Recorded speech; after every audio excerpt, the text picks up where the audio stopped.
राधे राधे गुरुजी। जी जी मैं दिल्ली से आई हूँ आओ और आजमगढ़ की रहने वाली हूँ। बताओ।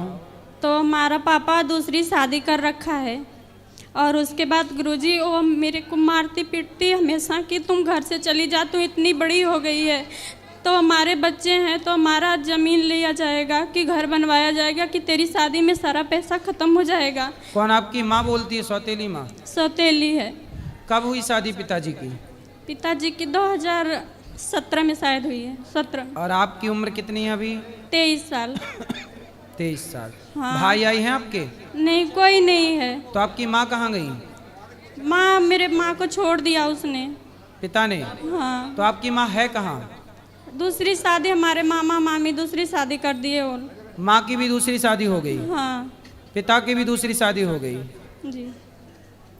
अब आप पिता के साथ रहती हैं? नहीं, माँ के दूसरी माँ के साथ रहती थी तो वो सोचती थी इसी बहाने भाग जाए, हम इसीलिए मारती पीटती थी कि चली जाए, मेरे जीवन में फिर न आए। फिर आप कहाँ चली गई? तो मैं सीधे आपके पास आई कि बाबा गुरुजी मैं आपके चरण में रहना चाहती हूँ। तो आप भी विवाह कर लो ना जल्दी बेटा, 23 साल की हो गई हो आप। गुरुजी मैं अकेले कहाँ जाऊँगी विवाह? आपको कोई लड़का पसंद है? पसंद हो आप ढूंढ लेना, फिर आपका भाई बन के हम आपकी शादी अच्छे से करा देंगे यहाँ। ठीक है, आप अपने लिए कोई बढ़िया लड़का ढूंढ लो। गुरुजी मैं कहाँ ढूंढूंगी लड़का? अब फिर लड़का कहाँ से लाया जाए?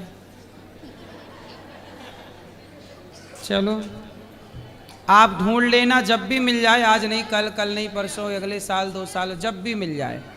गुरुजी ये बस की बात तो नहीं है कि मैं लड़का ढूंढ को आपको बता दूं। तो आपकी नानी वानी नहीं है? नानी नाना? नहीं, कोई नहीं। मामा? उन लोगों से मतलब नहीं है किसी से। तो फिर आपके पिताजी आपके लिए करें ना सब लड़का वड़का ढूंढ के जल्दी वो ब्याह कर। बचपन से वो नहीं समझते मेरे को, वो कभी नहीं, कुछ नहीं, न कपड़ा न लत्ता न बगैर खाने पीने को कुछ नहीं दिए। तो फिर अभी तक आपकी परवरिश किसने की? मैं आपके वहाँ से दिल्ली से मैं सोचे के आई हूँ कि वो दिल्ली में रहती है तो मेरी। आप अच्छा आप माँ के साथ ही थी ना अभी तक? सौतेली? हाँ, उसी के साथ ही, सौतेली माई के साथ थी। तो पापा पिताजी से बोलो कि वो करें जिम्मेदारी पूरी, इतना निभाया है। नहीं, उसके सामने वो खुद जब मारती थी ना तो कुछ नहीं, वो खड़ा होकर चुपचाप देखते थे, कुछ नहीं बोलते थे। माँ मारती है आपको? सौतेली माँ? जी। तो पिताजी कुछ बोलते नहीं है? नहीं। तो आप पढ़ी लिखी हो? 8 तक बस पढ़ी हूँ। 8वीं तक पढ़ी हो? जी। फिर उसके बाद मैं आपके यहाँ चली आई, वहाँ से सोच के आई कि मैं गुरुजी के यहाँ जाऊँगी, उनसे कहूँगी। नहीं, हमसे आपने कहा, हमने सुना भी, हम तो करा देंगे आपका ब्याह, बस लड़का आप ले आओ ढूंढ ढांड के जहाँ मिल जाए। अच्छा, ये तो बड़ी की बात नहीं है। क्यों? मैं आजकल लड़कियां तो खुद ढूंढ लेती हैं अपने लड़के। नहीं, मैं कहाँ से ढूंढूंगी? दिल्ली में लड़के नहीं मिलते? नहीं गुरुजी, मेरी बस की बात नहीं। चलो भगवान कृपा करेंगे, आपको अच्छा भी वर मिलेगा, अच्छा लड़का तो मिलेगा। आप क्या करना चाहते हैं गुरुजी? आप अपने शरण में लेना चाहते हैं? अभी आप अपनी माँ को मेरे पास लाओ, अपने पिताजी को बोलना मैंने बुलाया है और उनको लाओ, मैं समझाऊंगा। पिता अपनी आखिरी जिम्मेदारी तो पूरी करें, ये पिता की जिम्मेदारी है कि वो कन्यादान करे। हम सब मिलकर सपोर्ट करेंगे। यदि उनके पास आर्थिक कमी होगी तो आर्थिक सपोर्ट हम सब लोग कर देंगे, हम तैयार हैं करने के लिए। लेकिन भाई ये कर्तव्य एक बाप का है। एक बाप ने आपके लिए क्या प्लान किया होगा, क्या सोचा होगा, वो जाने। ठीक है, मैं तो आज पहली बार आपसे मिला, पहली बार आपने मुझे देखा, मैंने पहली बार आपको देखा। अब पहली बार में मैं पता नहीं कैसा, मुझे क्या पता कि आपको कैसा लड़का चाहिए। मेरे को कोई इसका अनुभव नहीं है, शादी ब्याह कराने का, मतलब लड़का लड़की ढूंढने का अनुभव नहीं है। मैं भाई बन के सबका और ब्याह तो करा सकता हूँ, 10-20 ब्याह लड़कियों के, बहन बेटियों के, धन धान्य दे के विदा कर सकता हूँ, मैं ये कर सकता हूँ। पर मुझे ये अक्ल नहीं है कि आपको लड़का ये वाला चाहिए कि भाई मैं जो लड़का दूं पता नहीं वो कैसा रहे। शादी ब्याह कराना बहुत बड़ा पुण्य भी हो जाता है, कई बार बहुत बड़ा पाप भी हो जाता है। कल को आपको गलत लड़का मिल गया और मैंने यदि वो लड़का किसी तरह से बोल दिया किससे कर लो, और कल को वो मारा पीटी करने लगा, शराबी निकल गया, चरित्रहीन निकल गया, तो मेरे को रातों रात नींद ना आएगी कि मेरे द्वारा ये पाप हो गया।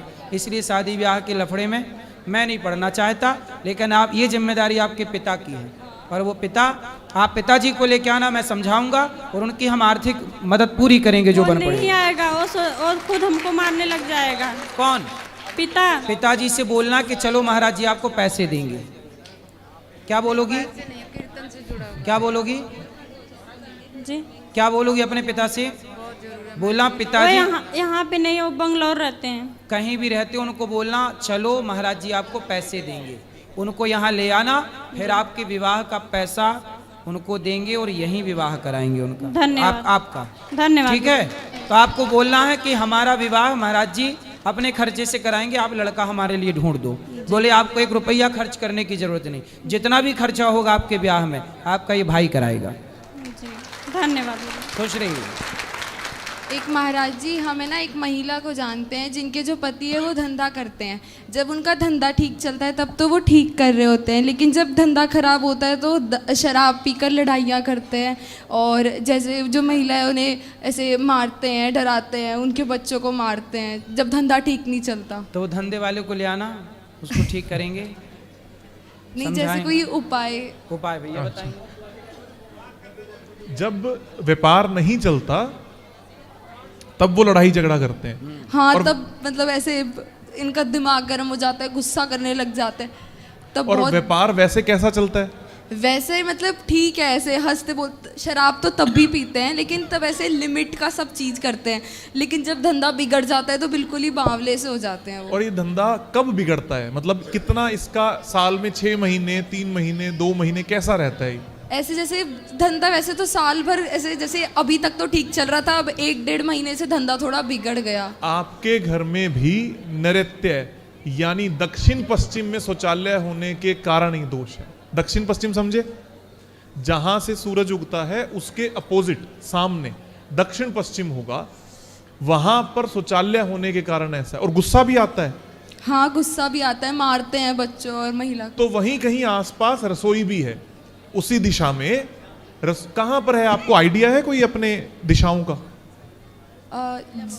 सूरज, हाँ जी, राधे राधे गुरुजी। राधे राधे। उनकी रसोई और टॉयलेट पास है बिल्कुल। यही मैंने कहा ना कि उसी दिशा में रसोई और उसी दिशा में शौचालय होगा। तो ये कौन सी दिशा में है? कुछ आइडिया लग रहा है आपको? ये नहीं पता सर। नहीं। क्यों मैया आप लोग सूर्य भगवान को जलवन नहीं चढ़ाती हो? सूर्य भगवान को जल नहीं चढ़ाती हो? करती है, बहुत पूजा पाठ करती है। सूर्य भगवान किस दिशा से निकलते हैं? सामने से, सामने कौन सी दिशा है? पूरब की। पूरब। तो आपकी पूरब की तरफ के पश्चिम की तरफ आपकी रसोई कहाँ है? आगे जगह पूरब के इस साइड है थोड़ा। पूर्व के पूरब के साइड गेट है उसका। हाँ। गेट के पास थोड़ी जगह छोड़ के फिर रसोई है।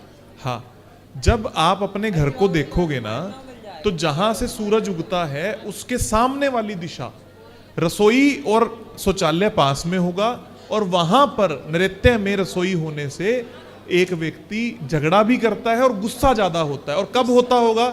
जब आपने कोई प्यार से बात कही तब ज्यादा गुस्सा आ गया, मतलब बैठ के बात में बात करने लगे तो जबरदस्ती का गुस्सा आ गया। इसका उपाय है, चूल्हा जो है उसके नीचे पीले रंग का लेप कर दो। पीले रंग। पीले रंग का लेप कर दो। क्या लगाए उसके नीचे? पीला रंग कर दो चूल्हे के नीचे, और एक तस्वीर लगा दो अपनी, अपने परिवार की, और सभी समस्त जितने भी पारिवारिक सदस्य हैं सबकी, हो जाएगा।